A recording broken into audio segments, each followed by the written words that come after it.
We live in a world that constantly tells us we're not enough. Not successful enough, not spiritual enough, not productive enough. And if you scroll through social media, it's easy to feel like you're falling behind.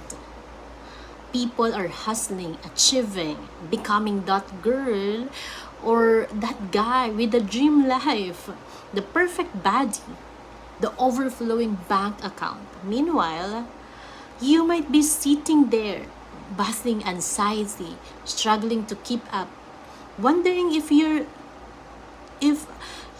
ever be good enough.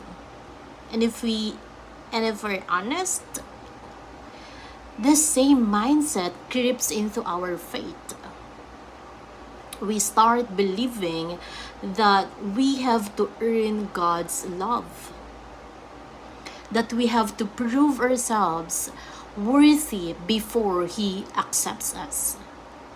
That if we mess up, we need to make it up to Him before we can come back. But Hebrews 10 tells a different story. It tells us that Jesus already did the work.